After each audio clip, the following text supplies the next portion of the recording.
Welcome to my YouTube channel. हमारे YouTube channel में आप लोग का स्वागत है। नमस्कार। आज हम पढ़ेंगे म्यान का रंग, म्यान के रंग की कहानी, जो 5 क्लास के हिंदी पुस्तक से लिया गया है। तो आइए शुरू करते हैं। 2 राजा थे, खड़क सिंह और कड़क सिंह। दोनों में पुश्तैनी दुश्मनी थी। बात बात में उनकी तलवारें एक दूसरे पर तन जाती थी, लेकिन दोनों ही राजाओं को दुश्मनी का कारण नहीं पता था। बस दुश्मनी थी, इसलिए निभाना जरूरी था। दोनों राजाओं की सेना और उसके मंत्री इनके बिना वजह के झगड़े से बहुत परेशान हो गए थे। एक दिन कड़क सिंह और खड़क सिंह के महामंत्री आपस में मिले। उन्होंने दोनों राजाओं के झगड़ों को खत्म करने के लिए एक उपाय सोचा। दोनों राज्यों के सीमा पर एक पीपल का पेड़ था। दोनों ने किसी तरह अपने अपने राजा को आपस में वहीं मिलने के लिए तैयार कर लिया। जिस दिन दोनों राजाओं को पीपल के पेड़ के नीचे मिलना था, उस दिन सुबह ही उस पेड़ की एक डाल पर दोनों राज्यों के मंत्रियों ने एक कीमती म्यान लटका दी थी। निश्चित समय पर कड़क सिंह और खड़क सिंह पीपल के पेड़ के पास पहुंच गए। एक पेड़ के इस तरफ अपनी सीमा में खड़ा था, तो दूसरा पेड़ के उस तरफ अपनी सीमा में। दोनों पेड़ के करीब पहुंचे। दोनों ने एक दूसरे का अभिवादन किया। फिर उसकी नज़र पेड़ पर लटकी म्यान पर पड़ी। खड़क सिंह ने म्यान को देखकर कहा, वाह, कितना बढ़िया म्यान है।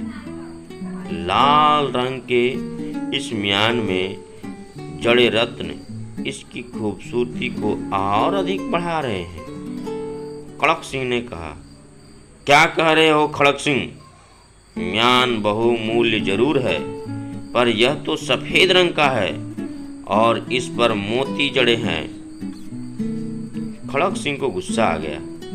बोले, झूठ बोल रहे हो, मुझे साफ दिखाई दे रहा है। यह म्यान लाल रंग का है और इस पर रत्न जड़े हैं। अब कड़क सिंह को भी गुस्सा आ गया।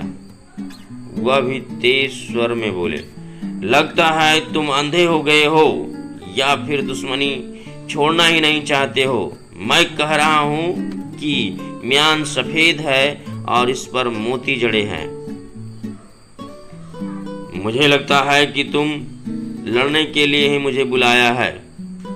इतना कहकर खड़क सिंह ने तलवार निकाल ली। खड़क सिंह कहाँ पीछे हटने वाले थे। उन्होंने भी अपनी तलवार खींच ली। दोनों अपनी अपनी तलवारें हवा में लहराई और लड़ने के लिए तैयार हो गए।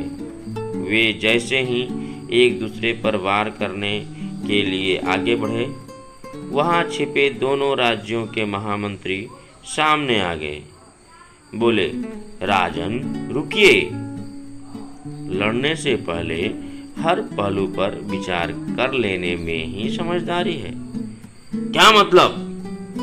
दोनों राजाओं ने चौंक कर पूछा। आप दोनों इस म्यान के कारण लड़ने पर उतारू हैं, लेकिन आप दोनों इस म्यान को दोनों तरफ से देख लेते तो लड़ाई की नौबत ही नहीं आती। असल में आप दोनों सही बोल रहे हैं। यह म्यान एक तरफ से लाल है और दूसरी तरफ से सफेद। महामंत्रियों ने अपने अपने राजाओं को समझाते हुए कहा। क्या? दोनों राजा आश्चर्यचकित रह गए। जी हाँ, मंत्रियों ने उत्तर दिया। महाराज, लड़ाई अक्सर गलतफहमी के कारण होती है। यदि आप दोनों इस म्यान की जांच परख कर लेते तो यह नौबत नहीं आती।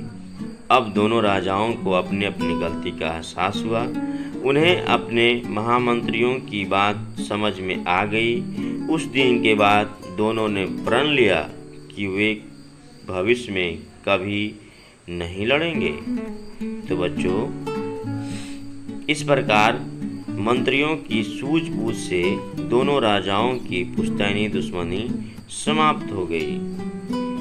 तो इस कहानी से क्या शिक्षा मिलती है कि हमें भी पुरानी दुश्मनी को छोड़कर समझदारी से आपस में मिलकर रहना चाहिए और समझदारी से सभी पक्षों को जाने बिना किसी बात के पीछे नहीं लड़ना झगड़ना चाहिए। दोस्तों, यह कहानी आपको कैसा लगा आप कमेंट में ज़रूर बताएं।